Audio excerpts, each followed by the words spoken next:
Bonjour tout le monde, on est en compagnie de Simon David William. Alors Simon, merci beaucoup d'avoir accepté mon invitation. Donc aujourd'hui, on va parler de cybersécurité, mais surtout de cybercrime. J'aimerais que tu me présentes ton entreprise Groupe ISM avant qu'on commence, Simon, s'il te plaît. Certainement, ça me fait plaisir. Groupe ISM, c'est un marchand informatique qui fait du support, des projets.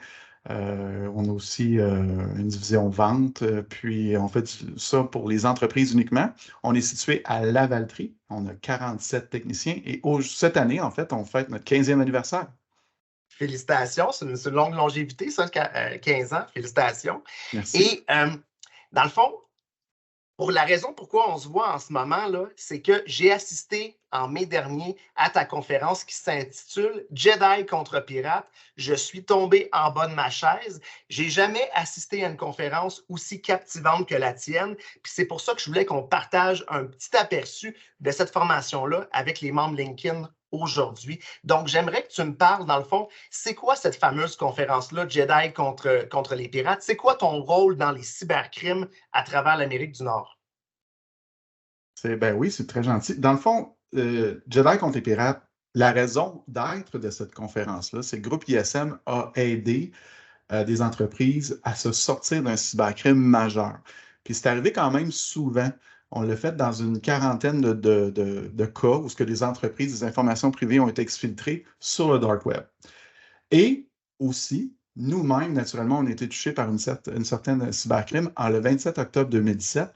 Donc, ce que la conférence couvre, c'est l'histoire d'ISM, mais aussi l'histoire de certains clients dans lesquels on a participé dans le cadre de cybercrime. Donc, on fait découvrir le dark web, qu'est-ce que c'est, comment que les informations des employés, des clients, des partenaires d'une entreprise peuvent se retrouver sur le dark web, comment rechercher, comment y accéder, mais surtout, comment protéger les gens qui nous tiennent à cœur. Merci beaucoup. Question pour toi. Qu'est-ce que c'est que le dark web? Tout le monde en a vu ça, dans le fond, à la télévision. Les gens en parlent. Là, les données sont sur le dark web. Mais qu'est-ce qu'on peut trouver? Qu'est-ce que je peux aller chercher comme consommateur sur le dark web? Ben, premièrement, le dark web, c'est un outil. Je trouve que le nom dark web, l'équipe marketing a fait quelque chose de, on pourrait dire noir, qu'on pourrait dire, ou négatif, mais c'est pas si négatif que ça. Il y a des bonnes raisons d'utiliser le dark web comme qu'il y a des mauvaises. Le reste, c'est humain entre les deux. Qu'est-ce qu'on peut retrouver? Ben, c'est simple. Si on va du côté obscur de la force, le côté noir, le côté des sites, on peut retrouver de l'information privée d'individus qui demeurent au Québec, des numéros d'assurance sociale, des salaires, des adresses, des choses qui permettent de usurper l'identité des gens pour pouvoir lever des prêts. Naturellement, on pourrait acheter aussi des armes, on pourrait acheter toutes sortes de choses illicites sur le dark web. Puis tout ça, c'est payable en Bitcoin naturellement. Oui, ça fait peur. Fait que toi, tu as déjà vu, dans le fond, des exemples des cartes d'assurance sociale, des permis de conduire du Québec sur le dark web en vente. Oui, il y en a qui sont en vente, il y en a qui sont gratuits. Dans certains cas, dans un cybercrime, les entreprises se retrouvent avec des informations exfiltrées. Fait que souvent, dans nos courriels, on n'y pense pas, mais on a une photo de notre permis de conduire. Souvent, dans notre compte iCloud ou notre compte Gmail, on a aussi ce permis de conduire-là. Sinon, on les a carrément sur le serveur. Ça peut être aussi des passeports, souvent, qui se retrouvent là, des listes d'employés, et ainsi de suite. Donc ça, quand il y a un cybercrime, le hacker va essayer de demander une rançon en échange de ne pas publier les informations. Donc, souvent, les entreprises, et ce n'est pas recommandé de payer la rançon, ne paient pas la rançon. Donc, les informations privées des clients, des partenaires, des employés, des organisations qui ont été victimes d'un cybercrime se retrouvent publiquement sur le dark web et gratuit. Pourquoi? Parce que les hackers veulent faire subir une conséquence à l'organisation médiatique ou légale, dans le cadre de la loi fédérale ou canadienne. Sinon aussi, ils peuvent être revendus. Donc, un permis de conduire québécois, côté face, avec photo, cela environ 135 US. Wow! OK. Fait qu'il y a vraiment un marché lucratif pour les pirates là, sur le dark web. On entend souvent parler dans les médias en ce moment de Lockbit.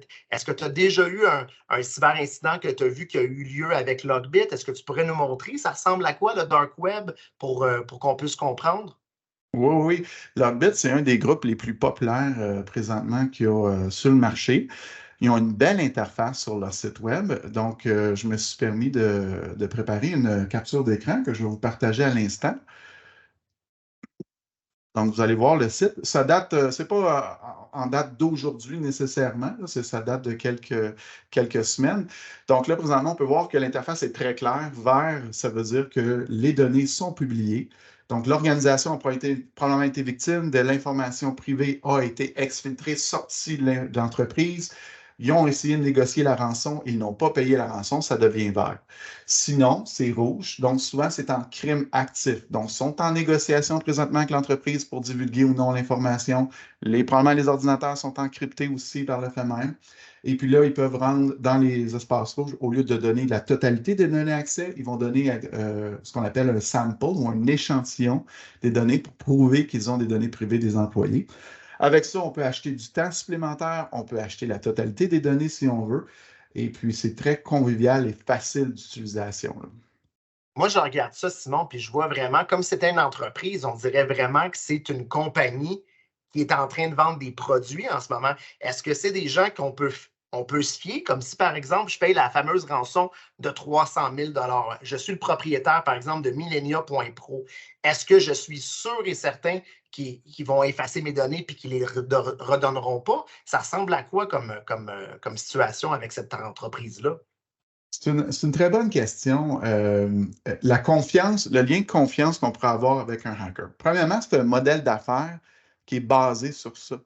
Si les hackers ou les pirates ou les groupes euh, se mettraient à collecter de l'argent sans rendre de livrables, soit la clé de décryption, soit les données, soit éviter de publier les données, ça affecterait le modèle d'affaires, non pas seulement de Logbit, mais de les centaines de groupes de hackers qu'il y a présentement sur le marché.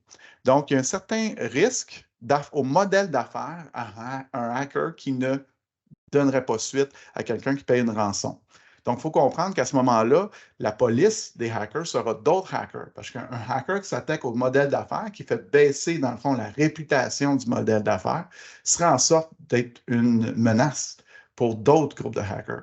Donc, il y a comme une certaine respect qui s'installe entre eux de livrer. Puis, de toute façon, c'est pas mal plus payant pour eux de livrer la marchandise, de se faire payer une rançon. Ça, c'est un autre point. Mais il y a un autre point aussi, c'est que les hackers, la raison pourquoi ils font ça au départ, c'est pour faire en sorte que les entreprises ou les organisations aient une leçon de se sécuriser, apprennent que c'est important de mettre en place des technologies, des solutions d'affaires à travers des gens comme nous pour pouvoir, dans le fond, éviter qu'un autre groupe de hackers. Donc, c'est comme des pompiers ou des sauveurs. Ils disent, regarde, j'ai réussi à te hacker, je vais t'aider si tu me payes la rançon, je vais te dire comment j'ai fait pour que tu apprennes la leçon, puis que ça ne t'arrive pas d'un autre groupe. Parce que moi, je suis un bon groupe de hackers qui va te permettre d'apprendre.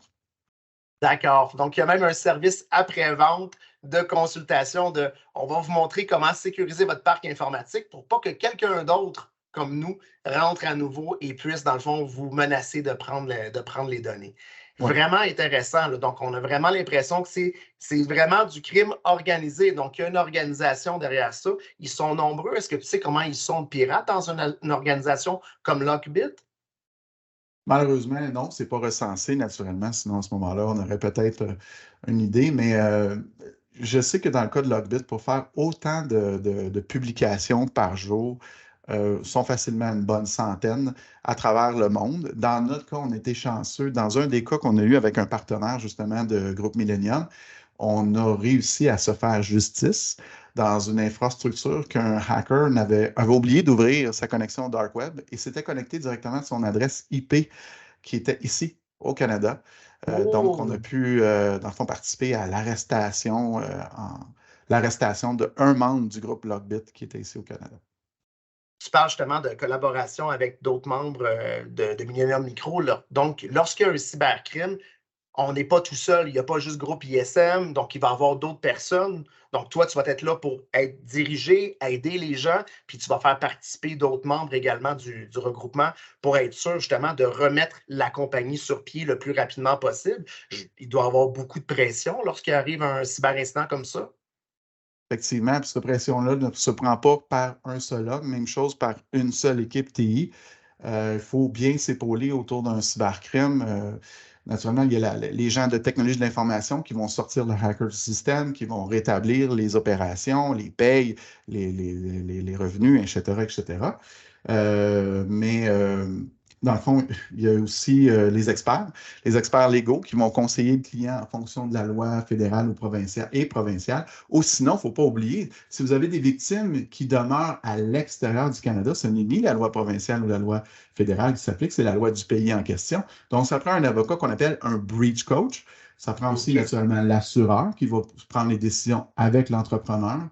Ça prend naturellement aussi une firme d'enquête qui va déterminer l'exfiltration des informations privées sur le dark web. Il va peut-être négocier avec le hacker du temps avant la publication, qui même risque, j'ai vu dans certains cas, payer la rançon s'il n'y avait pas de lendemain pour l'organisation étant sans sauvegarde. Excellent, c'est très, très, très intéressant. J'ai une dernière question avant qu'on se quitte, Simon. J'aimerais savoir, tu sais, on a la loi 25 qui vient d'être mise en place l'année passée au Québec. On sait, dans le fond, qu'au mois de septembre, il va y avoir encore des nouvelles restrictions qui vont entrer, dans le fond, avec le projet de loi de la loi 25. Pour une entreprise qui subit un cybercrime maintenant, c'est quoi les impacts par rapport à la loi 25? Qu'est-ce qu'ils doivent mettre en place maintenant lorsqu'ils se font attaquer?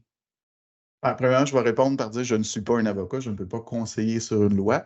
Par contre, au niveau TI, j'ai vu effectivement beaucoup d'impacts majeurs parce que ce qui est ce qu'on dénote, la première chose, c'est qu'il faut agir en bon père de famille pour nos employés, nos clients et nos partenaires. C'est un peu ça, moi, ce que je vois de la loi, l'intention derrière de ça. Ça veut dire que s'il y a de l'information exfiltrée, ça veut dire qu'il faut aviser les gens. Ça veut dire que si on collecte de l'information privée, il faut mentionner aux gens de la façon qu'on va la collecter, à qui on va la transmettre, qui va y avoir accès. Et non seulement ça, il faut mettre une date de fin. Fait que pour nous, en TI, ça change énormément de choses parce que les données ne restent plus statiques. Elles doivent s'effacer dans le temps, ils doivent être considérés comme une pépite d'or, donc important. Donc, il faut faire en sorte de sécuriser cette information-là, minimiser l'accès le plus possible et faire en sorte aussi d'être capable de réagir si jamais il y a un cybercrime en agissant en bon père de famille, en avisant les gens, en publiant l'information, en contactant les autorités aussi qu'on a besoin de contacter dans ce cas-ci.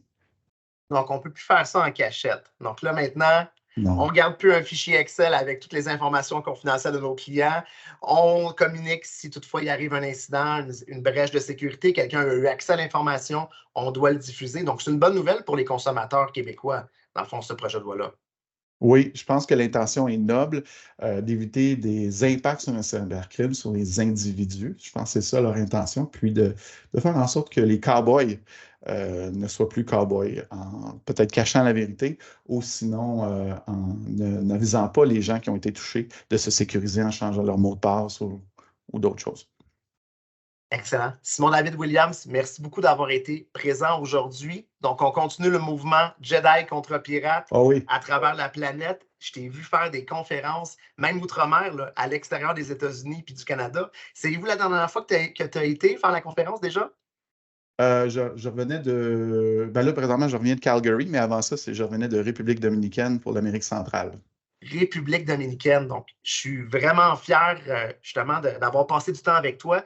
Tu fais rayonner le Québec à travers la planète. Merci beaucoup pour tout, dans le fond, ton temps qui est mis en cybersécurité. Puis, au plaisir de travailler avec toi, Simon, dans les prochains cyberincidents. Donc, nous, on s'occupe de ça. On est là pour travailler avec des gens comme toi pour pouvoir régulariser les situations dans les cybercrimes. Merci, Simon, de m'avoir invité, collègue Jedi pour la cause. Excellent. Bye bye, Simon. Merci. Bye.